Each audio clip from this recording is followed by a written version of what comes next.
content marketing so hot right now? Well, I think Linda said it best, and I was going to steal that. Content is the social currency of today. It really is. It's the way brands tell stories. It's the way publishers tell stories. It's the way consumers connect with us. You know, very often, it's not content for content's sake. It's something, right? Even if it's some sort of behavioral change or sentiment influence. And so the trickiest part is figuring out what you want to measure, really, and getting upper management very often to comprehend that, particularly when there are hard goods and sales involved. It's very difficult sometimes to get senior level buy-in that you're not going to go from A to sale. There's going to actually be a journey in between, and you've got to really make clear that it's not going to get you from here to there, but you've got to find the inflection points along the way. We talk a lot about sort of figuring out what are the high-value tasks, right? You've got a piece of content. What is the high-value task that you want that content to do for you, for that consumer? Is it read it? Is it share it? Is it engage with it further? Is it pick up the phone and call somebody? And then figure out how you're going to weight all of those different high-value tasks into some sort of composite engagement score of some point. And if you can serve that score up to upper management, that becomes something that becomes easily consumed. GE doesn't seem to care that much that you're not, no, I'm serious, that you're not like hitting them over the head. How did GE get there to realize that, buy my jet engine, or buy, like, how did they realize that they didn't need to do that, or that they were going to be more successful and reach a wider base by not doing that? How did they get there? I think there's a time and a place for there's a reason to buy the jet engine, but I'm not selling a jet engine to my mom in Nebraska. Right. We're not doing that for the average Joe. So, it was really, I think in 2008 we couldn't buy a positive story, and it was about telling our own story and telling it well.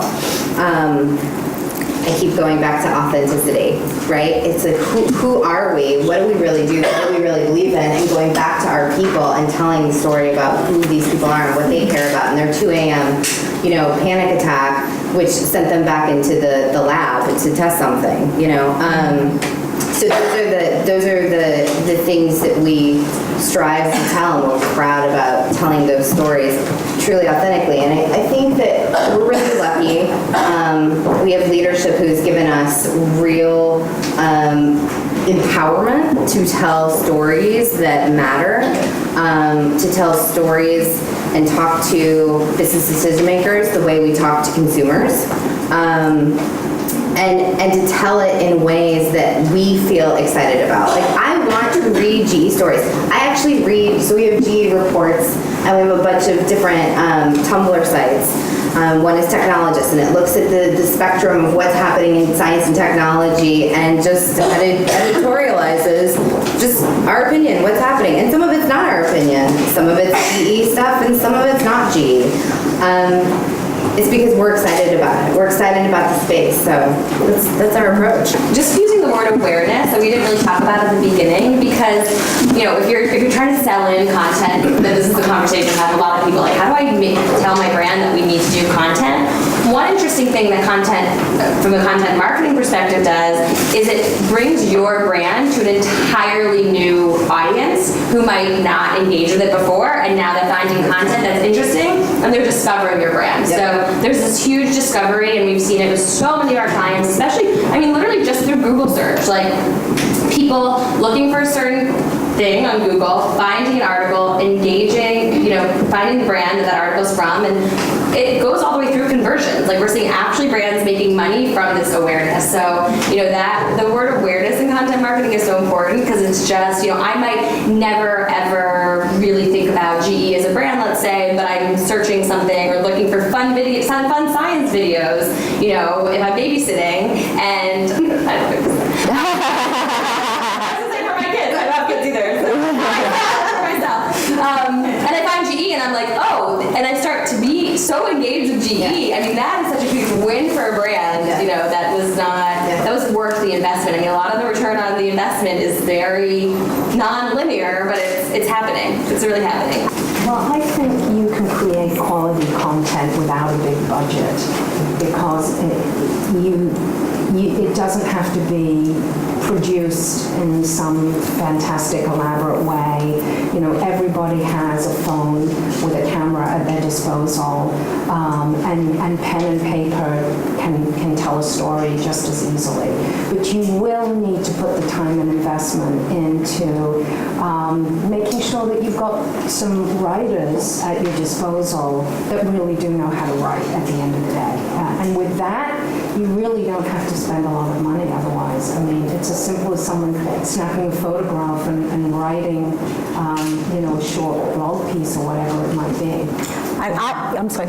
I would say also, where is your target audience? There are so many platforms that you can be on, but if you're a one-man band, where is your target audience? Where is your audience? Is your audience only on Facebook? Okay, well then you concentrate on Facebook. Is your audience using Twitter? You know, you concentrate on Twitter.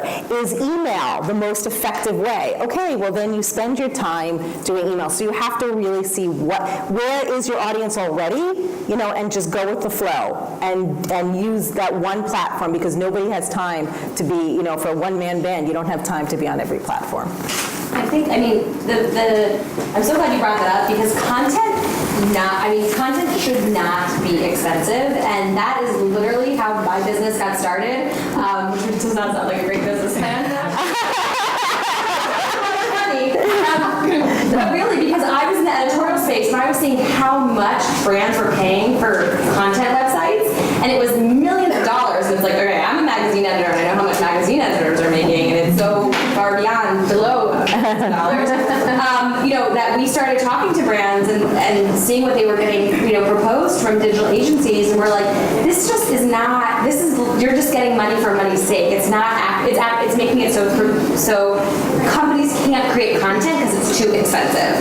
So it should not be unaffordable. And I mean, also to what Lori said, I think it's such a good point. Like, just because, you know, we always say, like, just because the medium exists doesn't mean you have to be there, and that's a big, you know, in all forms of communication and media. But I think it's very overwhelming, like, you know, with the blog example, like, we have to do this every single day. Like, no, you don't. Just who are you trying to reach, why are you trying to reach them, and how much do you want to spend? And you can create content, and then just making sure, I mean, also, not just because I own a media company, but I would say for the most part, unless you're a big company, outsource, because, like, or, you know, the people, what a trend that we've been seeing is editorial talent going in-house at agencies and actually not being able to be managed, because it's just different, those are different skill sets, like being an editor and, you know, being more on, like, the agency side. And so it's hard, it can be hard a lot of times when people go in-house to get managed. So maybe try it outsourcing, see what kind of writer you need, what kind of personality, how much work you need. Sometimes it's a lot more expensive to bring someone in-house, and to, you know, and then if you need someone, eventually bring them in-house. That's all we have time